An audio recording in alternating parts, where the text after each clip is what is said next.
Good morning, I'm Joanna Coles, and welcome to the Farm and Home Show. This week, the rest of the week, Krisitin Hildabrand, the Warren County Extension Agent for Horticulture, is going to be visiting with me, and today we're going to talk about one of her favorite topics, and that's flowers. Flowers. I love flowers. Yeah, so, you know, part of our mission at the Cooperative Extension Service is teaching and then outreach, extension, and then research. That's and right. you have a nice little research project happening right there at our office. We sure do, and I don't know if anybody's gotten a chance to look at them, but you really do need to go by our extension office here in Bowling Green and check it out because it's really pretty.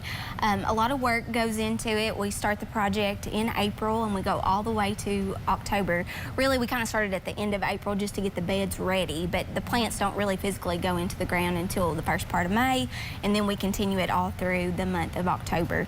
So there's a lot of planning that goes into it. Now, all the research flowers that we have are annual flowers, so they just complete their life cycle in one growing season. So that's why we don't plant them until after the fear of frost is passed, so that's usually the first part of May.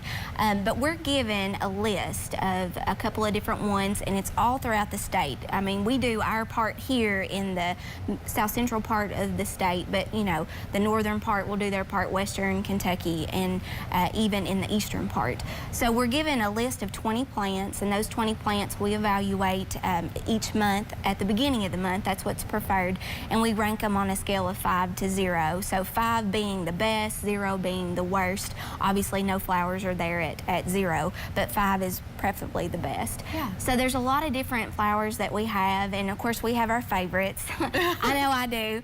And so a couple of the ones that we've noticed since they've been planted in the ground, we've got a couple of different ones, but the two that have really caught my eye here lately are called moss rose, and it's a Portulaca oleraceae. That's the scientific name. Yeah. But we have a double magenta. It's really, really pretty. And you brought along some pictures, so let's, because I think they're pretty, because when you say Portulaca, I don't even know what she said, but sometimes that's hard for us to understand, but when we see the photos of them. Very eye-catching. Yes. So Nano Fuchsia is the one that has the single bloom. This is a Rosmose. This is definitely got some water in the tissue, so it does really, really well against drought-tolerant conditions. So that one's really pretty.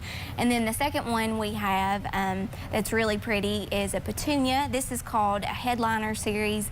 This one's a raspberry swirl, so it's got white with some pink mixed into it. Really, really pretty. We also have some other ones that have done really, really well. Lantana is one of my favorites just because it attracts a lot of hummingbirds, not hummingbirds, but butterflies.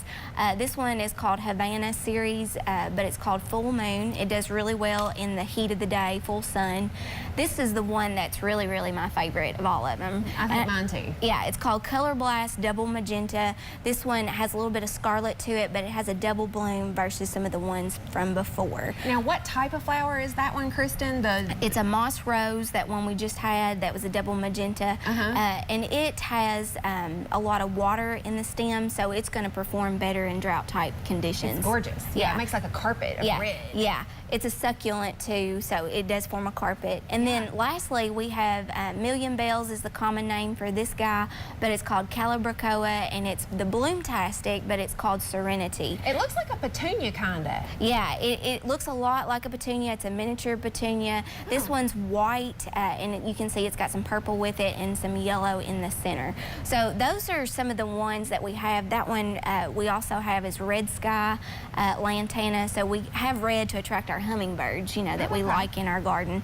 So we evaluate all these different flowers here, and then all that research is compiled with the other counties that are participating, and then it's actually published, and we'll actually publish that hopefully later on in our newsletter or also on our Facebook page. We have a Warren County Extension Master Gardener Facebook page as well as a Warren County Agriculture Facebook page. All right, so they can come by though anytime, 3132 Nashville Road, and kind of take a look at all the different plants and kind of see for themselves, because these varieties will be coming out in your retail markets, and you'll be able to see how they did right here in Bowling Green. That's right. So a lot of water, a lot of fertilizer and mulch to help care for those annual flowers, but they're really beautiful, provide nice pops of color to your home, and it makes you want to come inside, you know, like when you have something like that outdoors. Absolutely. And I know your Extension Master Gardeners have been critical in like keeping it weeded and keeping everything looking great out there, so a big thank you to them for helping make our office look gorgeous. And thanks to Kristen to giving you all that great research right here in your backyard. So thanks for visiting with us, Kristen, and we appreciate you watching the Farm and Home Show. Have a great day. If you have questions about today's topic, please call the Warren County Extension Office at the number on your screen. Thanks for watching and have a great day.